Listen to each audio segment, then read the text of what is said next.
Welcome back to The Weird Canadian. I'm Cody, and here we talk about Canada. I think as part of this channel, I also want to do a reflective series. I really want to stress that this channel is going to change over time.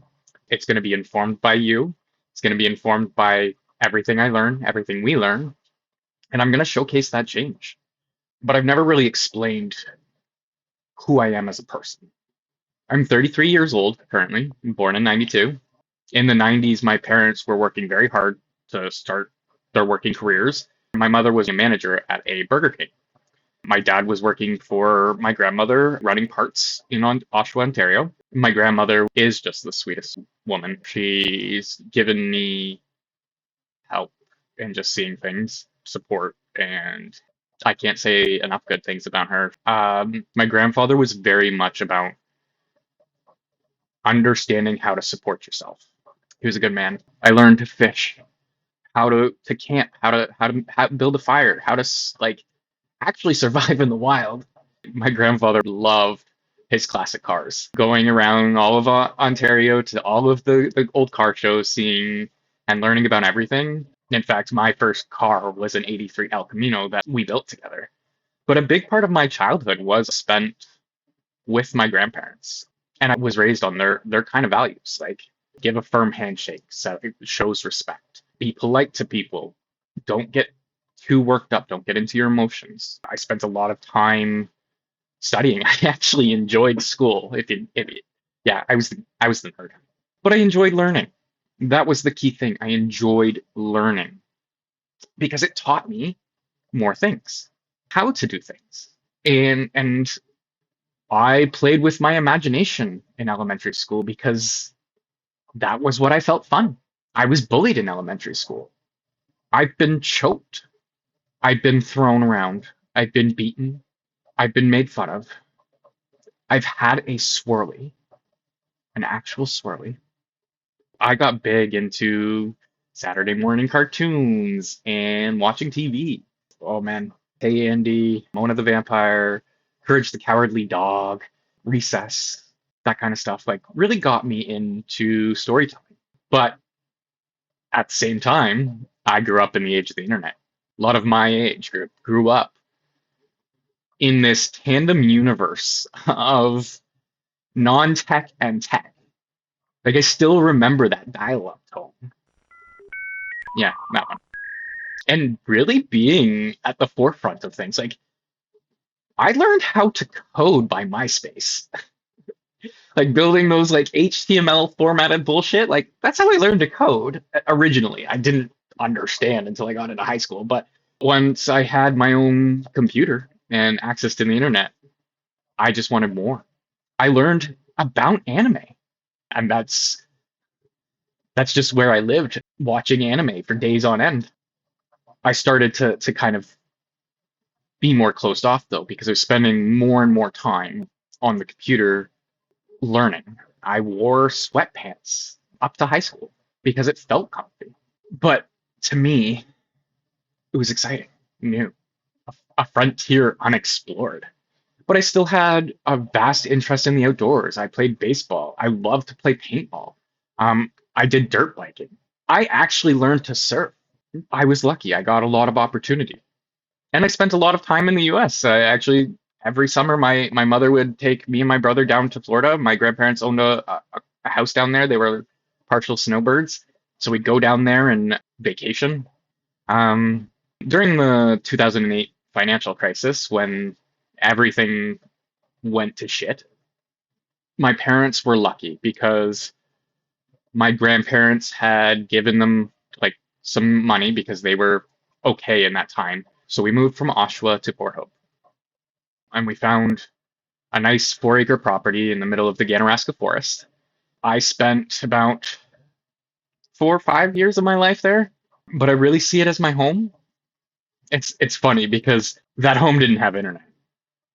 We lived in a valley. Internet providers refused to give us internet out there. You couldn't even load anything. Like, you couldn't get a computer running. All we could do was dial up. So here's this kid who loves the internet, is just trying to and I'm cut off of it for 4 or 5 years. Me and my brother were pissed because we were big Halo fans. Like we loved it. The games that are now essential in Halo, like those multiplayer matches, like Zombies and King of the Hill.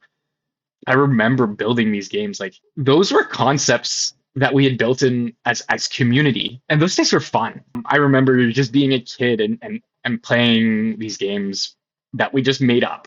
It really gave me the opportunity to have a fresh relationship with the internet because my focus at the time was on my anime, my content. So for that span of time, the way I got that was I would go to school, and after school, I would take my laptop and go to the library and download everything I needed from the last day, any new movies, any new TV shows, any new anime, just so that I'd have something to do when I get home. Because all I had were offline video games and cable TV, or not even cable, satellite TV. You know, like you had to pay for that shit. We weren't paying for the good packages. And this is going to sound bad, but like, I had to be a pirate because I didn't have access. All I wanted to do was love this shit, but I couldn't get it. I couldn't even pay for it. So I had to be a pirate. Yo ho! Arr. I think that gave me a very deep insight into a darker side of the internet, to be honest with you. Because I was a troll. Everybody out here is like, oh my god, trolls are the worst. To me, this was shit talking. Take the Xbox original kid, the shit talker, the oh fuck your mama, like bullshit like that. That was me as a kid. But it was fun because I learned. That's what I see a troll is. Now, there are malicious trolls out there. There are people meaning to harm. But I'm taking the learned concepts from talking shit, feeding the flame like everybody's doing right now. So going to school, I took a victory lap. And a victory lap is when you just take an extra year in high school to figure out what you wanted to do. And I really just took an extra year so that I could drink in college. I went with one of my friends from high school. But yeah, I went to be a computer programmer. Learned I really don't like living with people. At the time, I'd only lived with my family.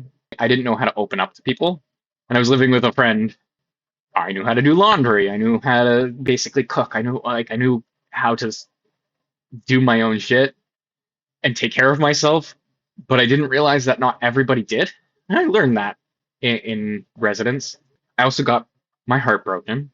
And then I kind of went party glutton, whiskey kid. I don't even want to know how much I spent on that. I actually ended up meeting a friend that I had known from elementary school. And this friend actually was the one who introduced me to Facebook. I didn't understand social media until I got to college. I wasn't on Facebook. I wasn't on Instagram when it first came out. She had said, hey, I'll add you to our group. It's our grade 6 graduation photo. It has all of us. Go in there and just see. The amount of hurt I experienced just from reading through the comments, I was disgusted. I've had people I thought were friends talk about me behind my back. And this was all as a kid. I understood that these are all blatantly in my face. The internet was a different time. We're all better people, I hope, because I fully experienced shame, hurt, in a way wasn't brought to me that people could be double-sided, that people could have two faces. So I went to Kingston, St. Lawrence College, got my diploma in computer networking and technical support, but knew I wanted to be a programmer. So I applied to programming for Niagara College, Canada, and my parents supported me. And then I got to remake myself in Niagara Falls, and I got my programming diploma. Ended up giving me a co-op term in the Ministry of Transportation. It was so fun. I started at the ministry as a project planner. I'm not that person. I made it very clear that I wanted to be a programmer. Very clear. And I got lucky. My manager saw that and saw my potential. And then I became a consultant. And as a consultant, I also learned contracts, supplies, management, structure. I got to learn these things as a byproduct of learning this career. Our government functions to stay alive, period. When your life is predicated on survival, your focus is on survival. Being where I am now, comfortably, I'm out of survival mode and I'm seeing this shit. The only time an idea, a regulation, a policy, a need for change, or a good intention arises, we grow it and we continue to grow it. Infinite growth is not a solution. Infinite growth is a problem. If you continue to grow, at some point your roller coaster is going to stop functioning. You're going to have parts of the tracks that are going to fail.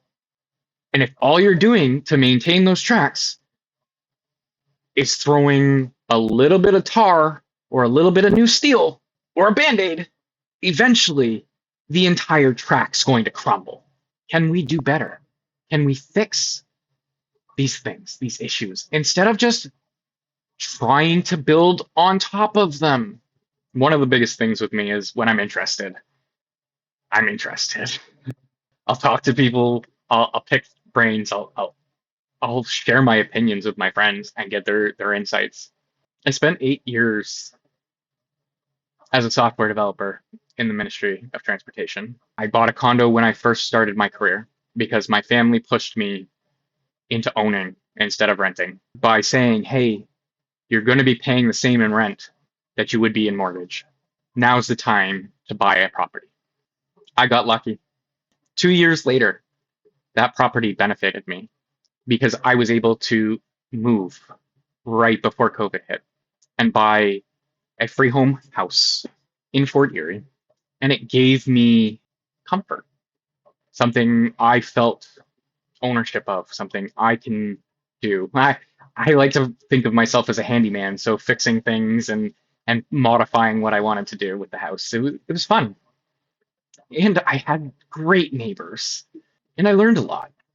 2 years sitting at home in front of a computer doing my work. I made a lot of money in crypto. As soon as I saw that video, that TikTok dance of Dogecoin dance, I'm like, I'm gonna buy. I'll throw some money, and I had a little bit. I got interested in finances, tax havens, how to avoid taxes, swaps, equities, stockbrokers, investment advisors, investment brokers. Like there are vast amount of tools out there for building wealth. So currently, I'm working as a developer for a fintech company, building risk asset management software. So I'm getting a deeper understanding of financial technology. I'm going to be building a Discord community for this eventually as well, once I get bigger. And when I get a Discord running, I'll make sure to get you guys all added. I'm working with affiliates to get some services. I'm working with branding to get consistent branding and messaging across. I'm getting an editor. I would love your help. A like and subscribe is all I need. If you want to help more, I'm on Patreon. There will be added content, added bonuses on that, so you can support me that way. The majority of my profits will be going into this. So I'm building the Weird Canadian as a business because a business has more protections than a person. So yeah, look forward to seeing you there and good luck on our journey.